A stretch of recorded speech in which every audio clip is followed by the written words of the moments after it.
मी त्या राज्यपालांना सांगत होतो की आसाम युनिव्हर्सिटी सिल्सचा मी चान्सलर होतो आणि मला आठवतं तिकडे कॉन्व्होकेशन होत नसे ते मी जबरदस्तीने पहिलं कॉन्व्होकेशन करायला लावलं आणि तुम्हाला ऐकून आनंद होईल की जवळजवळ 19 अवॉर्ड्स अँड मेडल्स होते 19च्या 19 मुलींनी मिळवले.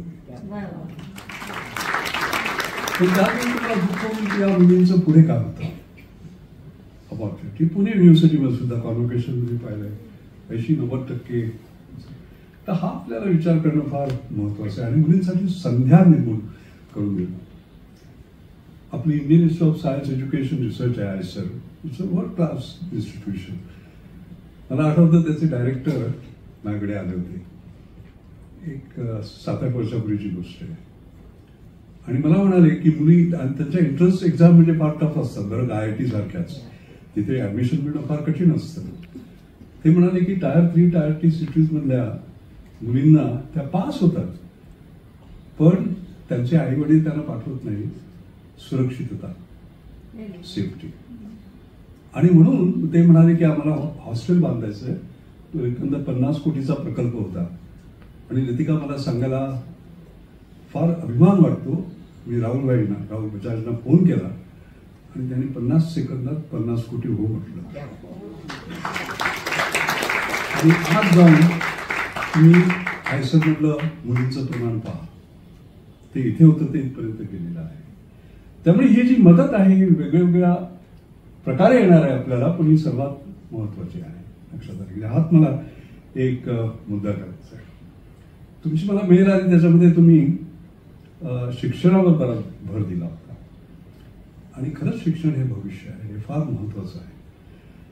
तर कदाचित लतिकाने माझा हा पागुला ऐकलाय पण इतरांनी ऐकलं असेल म्हणून पुन्हा सांगतो कारण हा फार महत्वाचा आहे. एकदा चर्चा चालली होती की आतापर्यंत अनेक सायंटिस्टनी अनेक इक्वेशन मांडली त्यातलं सर्वश्रेष्ठ कुठलं.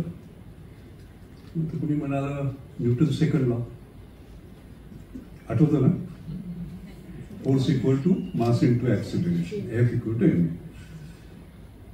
दुसरं म्हणा नाही Einstein E equal to mc square. बरोबर.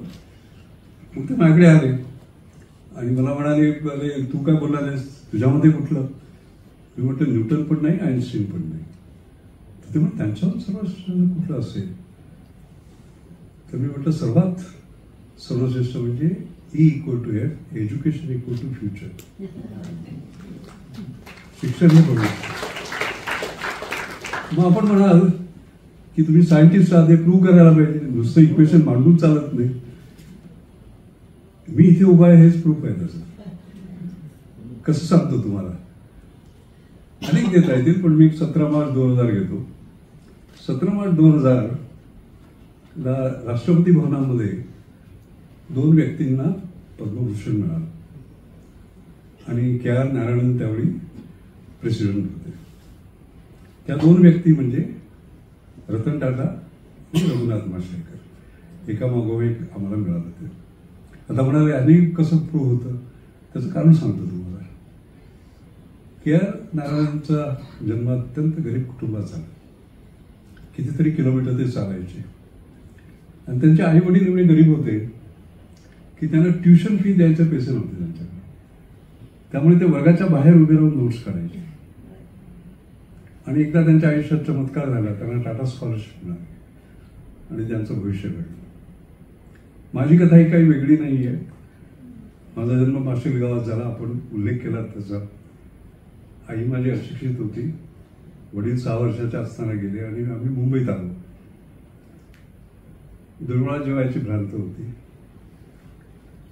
आपण म्हणालात त्याप्रमाणे म्युन्सिपालिटीच्या दिवाखाली अभ्यास केला. 12 वर्षापर्यंत मी अगवाणी होतो आणि माझ्या आयुष्यातही चमत्कार झाला कारण SSC secondary school certificate exam असायची 11वी. आता सारखं 10वी आणि 12वी नाही त्यावेळी 11वी होतं आणि बोर्ड असायचा बरं का. आणि त्या बोर्डात 1,35,000 विद्यार्थ्यांमध्ये मी 11वा आणि त्यामुळे मला टाटा स्कॉलरशिप मिळाली 60 रुपये. त्या स्कॉलरशिपमुळे मी आज इथे उभा आहे. आता गंमत बघा, 17 मार्चला KR नारायणन टाटा स्कॉलर, रतन टाटांना पद्मभूषण देतात आणि दुसऱ्या टाटा स्कॉलरला पद्मभूषण देतात. प्रूव्ह झालं इक्वेशन E=F. म्हणून हे फार महत्वाचं आहे. भविष्य घडवणं महत्वाचं आहे. त्यात एक तुम्हाला गंमत सांगतो. मी म्हटलं माझी आई अशिक्षित होती, पण तिला शिक्षणाचं महत्व माहिती नव्हतं. आणि एक इथे मुली बसलेल्या आहेत, त्यांचे आईवडील बसले आहेत, म्हणून मी सांगतो तुम्हाला की हे किती महत्वाचं आहे. आमच्या आईला रोज आज शिवणकाम कुठे काय कुठल्या तरी कामाच्या शोधात ती असायची. तर एकदा ती मुंबईमध्ये काँग्रेस हाऊस म्हणून आहे प्रार्थना समाजात, तिथे गेली होती, रांगेत उभी राहिली आणि तिला तिची टर्म आली तर तिला विचारलं 3री पास पाहिजे मिनिमम. आता 3रीला काही सर्टिफिकेट नसतं, तिला खोटं बोलता आलं नसतं, पण ती आयुष्यात कधी कुठे बोलली नाही. ती म्हणाली मी शाळेतच गेली नाही, तर 3री पास असण्याचा समज येत नाही आणि ती परत चालली, तिला मिळाला नाही जॉब. तर ती म्हणाली की मी माझ्या मुलाला आता एवढं शिकवीन जे अल्टिमेट त्याला लिमिट नाही, ते काय ते मला माहिती नाही. मग मी BKM झालो, मला हिंदुस्थान लेवलमध्ये नोकरी पण मिळाली नाही. मी शोधून काढले PhD म्हणून काहीतरी आहे, तू करायला पाहिजे. मग मी PhD केली. त्यानंतर PhD झालं म्हटलं आता संपलं बरं का. त्यांनी कुठेतरी शोधून काढलं होतं की पोस्ट डॉक्टर म्हणून काहीतरी असतं ते करायला. आणि मला काय असतं, PhD ही तुम्ही रिसर्च केल्यावर मिळते तुम्हाला, पण बऱ्याच युनिव्हर्सिटी तुमचा सत्कार करतात, तुम्हाला ऑनररी डॉक्टरेट देऊ. तर मला 25 ऑनररी डॉक्टरेट मिळाल्या होत्या सप्टेंबर 2006 मध्ये, कळलं ना. त्यावेळी मी तिला जाऊन सांगितलं. ती म्हणाली आता माझं समाधान झालं, आता मी जाऊ शकते. आणि 2 महिन्यांनी गेल्या त्या 17 नोव्हेंबरला. त्याची मी आठवण का करतोय तुम्हाला मी सांगतो. आतापर्यंत इंजिनिअरिंग क्षेत्रामध्ये डॉक्टर कलामांच्या जास्तीत जास्त ऑनररी डॉक्टरेट होत्या, 48. हे मलाही माहिती नव्हतं. जेव्हा मला 49वी मिळाली गेल्या महिन्यात, त्यावेळी कुणीतरी सांगितलं तू डॉक्टर कलामांचा रेकॉर्ड ब्रेक केला. आणि त्यानंतर मला 50वी मिळाली 2 आठवड्यामध्ये कळकले दिल्लीमध्ये. तर त्यावेळी मी माझ्या ॲक्सेप्टन्स स्पीचमध्ये याचा उल्लेख केला आणि म्हटलं की 25वी ऑनररी डॉक्टरेट जेव्हा मिळाली तेव्हा मी तिला सांगू शकलो. आणि आज ती नाही आहे, 50वी मिळते तेव्हा, पण ती आहे. Always used to say she is no more but she is everywhere. तर म्हटलं ती आज वर बघून हसत असेल की 3री पास नसलेल्या या आईचा हा मुलगा आज भारतात त्याने रेकॉर्ड केलेला आहे. तिथे पालक बसले त्यांना मी सांगू शकतो केवळ शिक्षण नाही, भरपूर शिक्षण. एक लक्षात ठेवा, लग्न करायची घाई करू नका. एक फार महत्वाचं आहे, मी खरंच सांगतो तुम्हाला, कळलं का. मुलींना शिकू द्या, कारण आता प्रचंड संध्या आहे. हा एक भाग महत्वाचा आहे. मला वाटत नाही रविवारची संध्याकाळ आज आपण जशी साजरी करतो आहोत त्याच्यावर चांगली साजरी करता येईल. संदीप, हे मोठं काम तुम्ही खरंच केलंय, कारण भारताचं भविष्य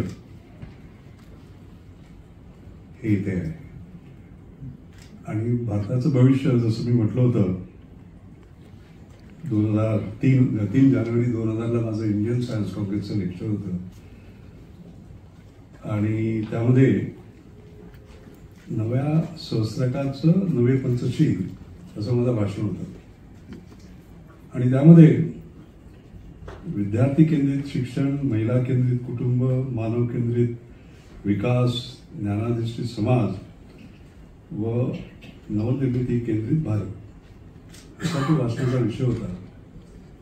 आणि जेव्हा मी महिला केंद्रित कुटुंबाबद्दल बोलत होतो तेव्हा मी म्हटलं होतं की नवीन सहस्त्रकाळचा भारत हा एका पायावर चालू शकत नाही, एका पायावर धावू शकत नाही. आणि जर आपल्याला दोन पायावर चालायचं असेल तर स्त्रीला सक्षम करणं हे फार महत्त्वाचं आहे. हे 2000 मध्ये, म्हणजे आता झालं एक 25 वर्ष झाली असं म्हणायला हरकत नाही, 24 वर्ष झाली. नारी शक्ती हा संदेश आपण जेव्हा एम्पॉवरमेंट म्हणतो तेव्हा नारीला सशक्त बनवा हा आपला संदेश आहे. आता हा एक कर्मधर्म सहयोग आहे. लतिका पण होती त्या कार्यक्रमाला. आमचं पुणे इंटरनॅशनल सेंटर जे आहे त्याने आता 10 दिवसापूर्वी हे पुस्तक, त्या पुस्तकाचंच नाव नारी शक्ती आहे, कळलं का? आणि मला वाटलं होतं की 10 दिवसात आपण हा असा कार्यक्रम करू की हे फक्त पुस्तक आहे आणि याच्यात काय करायचं हे सांगितलंय, स्वप्न पाहिली आहे, पण हे स्वप्न आपण आज पूर्ण करता. तर याच्यामध्ये हे पुस्तक इंग्रजीमध्ये आहे. उमा गणेश आणि गणेश नटराजननी ते त्याचे एडिटर आहेत. आणि त्यातला मुख्य भाग म्हणजे Indian women take centre stage. आज कुठेतरी कोपऱ्यात आहेत त्या. समाज एक समान हक्काचा बलवान भागीदार त्या कशा होतील याबद्दलचं हे पुस्तक आहे. अवश्य वाचा, कळलं का? पण वस्तुस्थिती काय आज? आपण जर स्त्रियांचं लेबर फोर्स पार्टिसिपेशन बघितलं भारतात, ते फक्त 24% आहे. जगात सोडा, एशियामध्ये आपण सर्वात मागे आहोत. म्हणजे बांगलादेश 37% आहे, भूतान 65% आहे, व्हिएतनाम 70% आहे. ते एवढं कमी का? याचा आपण विचार करायला पाहिजे. चीनमध्ये ते 60% आहे. याची सुरुवात मला आठवते की मी जेव्हा NCLचा डायरेक्टर झालो त्यावेळी national chemical laboratory as a knowledge based consultancy organisation असा एक आम्ही नवीन प्रयोग सुरू केला होता. आणि त्याच्यामध्ये वर्ल्ड बँकेचा आम्हाला एक कॉन्ट्रॅक्ट मिळाला, कळलं का? आज चायना कुठल्या कुठे गेलेली आहे, पण त्यावेळी त्यांनी आमचे जेव्हा ते अर्थातच वर्ल्ड बँक कॉन्ट्रॅक्ट याचा अर्थ अत्यंत बलशाली अशा अनेक कंपन्यांबरोबर आम्हाला लढा द्यावा लागला. आणि मला अजून आठवतं की अशा 3 मोठ्या कंपन्या होत्या, त्यांना आम्ही मागे टाकून ते कॉन्ट्रॅक्ट मिळवलं. आणि जेव्हा मी चीनला गेलो तेव्हा माझी पहिलीच भेट होती ती. तर तिकडे मी एक विशेष काहीतरी पाहिलं. नॅनजिंग आणि सुटो या 2 शहरांमध्ये त्या रासायनिक प्रयोगशाळा होत्या. आणि त्या रसायन क्षेत्रात त्यांचा उद्योग काय आहे हे पाहणं महत्त्वाचं होतं. म्हणून आम्ही एका एथिलीन ऑक्साईड प्लॅन्ट होतं, मॅन्युफॅक्चरिंग प्लॅन्ट, तिथे गेलो होतो. आणि त्यांचा कंट्रोल रूम होता. आणि त्यात 11 ऑपरेटर होते. आणि ते 11च्या 11 स्त्रिया होत्या. त्यानंतर मी खाली आलो ते पाहून. आणि रोड डिगिंग करणाऱ्या 2 स्त्रिया होत्या. याचा अर्थ काय की चीनने इतक्या वर्षापूर्वी, म्हणजे मग त्या उच्चभ्रू नोकऱ्या असू दे ज्या बौद्धिक बलावर चालतील किंवा सामान्य नोकऱ्या असू दे ज्या शरीर बलावर चालतील, ह्या दोघांनाही त्यांनी जोर दिला होता. म्हणून आज चायना 60% आहे. आणि म्हणून आज चायना इतकं पुढे आहे. लक्षात आलं का?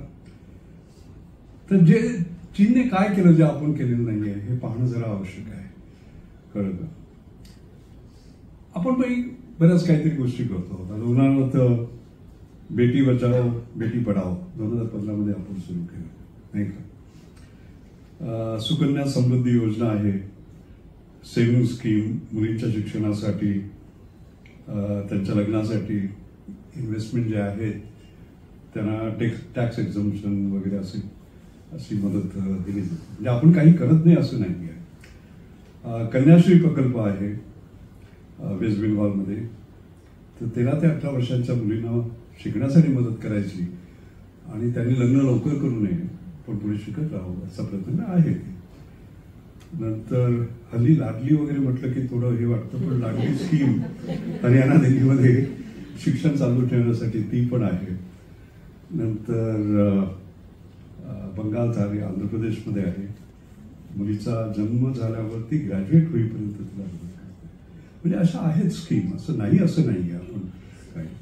आणि एनजीओमध्ये जर आपण पाहिलं तर 1996 मध्ये KC महिंद्रांनी एज्युकेशन ट्रस्ट केली होती.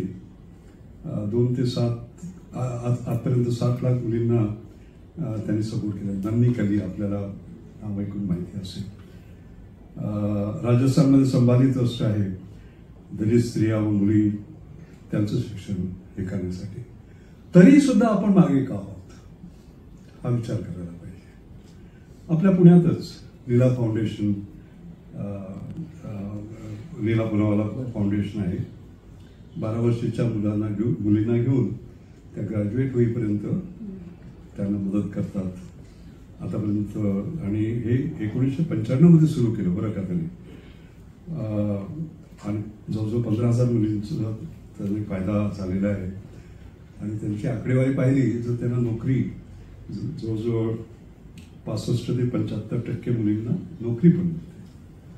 पण हे सर्व प्रयत्न पुरे पडतात कारण हा देश फार मोठा आहे.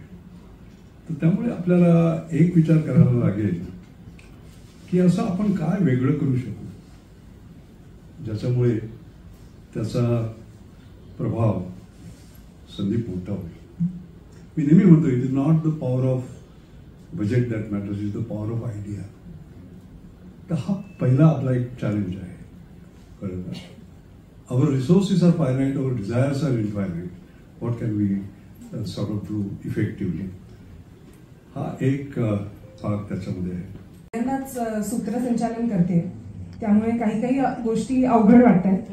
पण आजची सर्वात अवघड गोष्ट जर काही असेल तर ती म्हणजे आजच्या प्रमुख पाहुण्यांची थोडक्यात ओळख करून देणे. तरी सुद्धा एक छोटासा प्रयत्न. डॉक्टर रघुनाथ अनंत माशेलकर हे भारतातल्या घराघरात पोचलेलं नाव आहे. भारतातील मूलभूत प्रश्न सोडवण्यासाठी बौद्धिक क्षमतेच्या आधारे ज्ञानाचे अर्थपूर्ण नियोजन करणारे डॉक्टर रघुनाथ माशेलकर हे भारतातील आघाडीचे शास्त्रज्ञ आहेत. त्यांनी भारताच्या विविध विज्ञान व तंत्रविज्ञान विषयक धोरणांना योग्य आकार व दिशा देण्याचे महत्कार्य केलं आहे. गोवा येथील माशेल या गावात रघुनाथ अनंत माशेलकर यांचा जन्म झाला. लहानपणीच पित्याचे छत्र हरपलेल्या माशेलकरांना त्यांच्या आईने अत्यंत प्रतिकूल परिस्थितीतून जिद्दीने शिक्षण घेण्यास प्रवृत्त केले. गिरगाव चौपाटीवर सार्वजनिक दिव्याखाली अभ्यास करून त्यांनी अनेक शिष्यवृत्ती मिळवल्या. 1966 मध्ये मुंबई विद्यापीठातून त्यांनी रासायनिक अभियांत्रिकीमध्ये पदवी प्राप्त केली. काही काळ युनिव्हर्सिटी ऑफ सॅल्फर्ड लंडन येथे व्याख्याता म्हणून काम केलं. पुढे त्यांनी डेन्मार्कमधील एका विद्यापीठात अध्यापनाचं कार्य केलं. त्यानंतर अमेरिकेतील डेलवेअर विद्यापीठात प्राध्यापक म्हणून कार्यरत असताना त्यांची पुण्यातील नॅशनल केमिकल लॅबोरेटरी NCL म्हणजेच राष्ट्रीय रासायनिक प्रयोगशाळा येथे संचालक म्हणून नेमणूक झाली. डॉक्टर माशेलकरांनी या प्रयोगशाळेला आंतरराष्ट्रीय स्तरावर नेलं. त्यांच्या प्रयत्नांमुळे भारतीय शास्त्रज्ञांचे अनेक शोध अमेरिका व युरोपमध्ये निर्यात होत आहेत. पॉलिमर सायन्स व अभियांत्रिकी ही त्यांची अभ्यासाची आणि संशोधनाची क्षेत्र आहेत. Centre for scientific and industrial research CSIR चे महासंचालक झाल्यानंतर त्यांनी संशोधनाच्या माध्यमातून देशाची प्रगती या सूत्रावर भर दिला. या संस्थेच्या अनेक शाखा त्यांनी कार्यान्वित केल्या. तसंच या माध्यमातून त्यांनी असंख्य संशोधक तयार केले. बौद्धिक ज्ञान संपादनाच्या हक्काविषयीचे म्हणजेच पेटंट विषयीचे धोरण याबाबतचे त्यांचं योगदान मोठं आहे. पेटंट ऑर पेरिश असा इशाराच त्यांनी दिला होता. हळद, बासमती व कडुलिंब यांच्या पेटंट्स बाबतचा लढा यशस्वीपणे लढून त्यांनी अमेरिकेकडून ही पेटंट्स परत मिळवली. व्यवसायाभिमुख संशोधन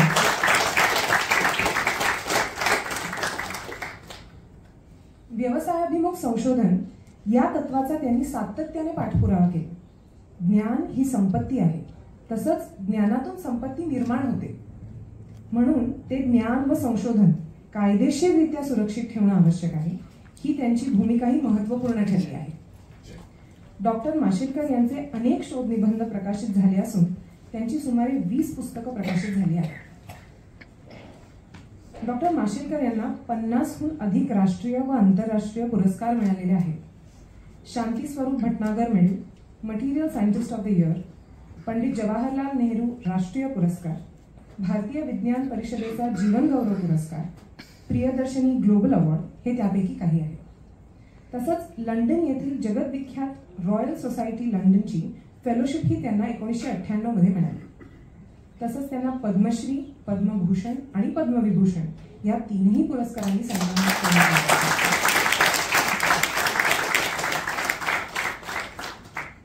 अतिशय कष्टाने प्रतिकूल परिस्थितीचा सामना करत विज्ञान व संशोधन क्षेत्रातील अत्युच्च पदे डॉक्टर माशेलकरांनी यशस्वीपणे भूषवली आहेत.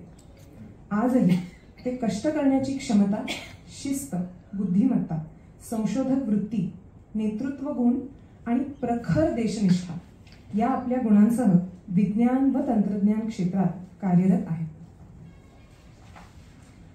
डॉक्टर, आज आपण इथे मोठ्या मनाने उपस्थित आहात.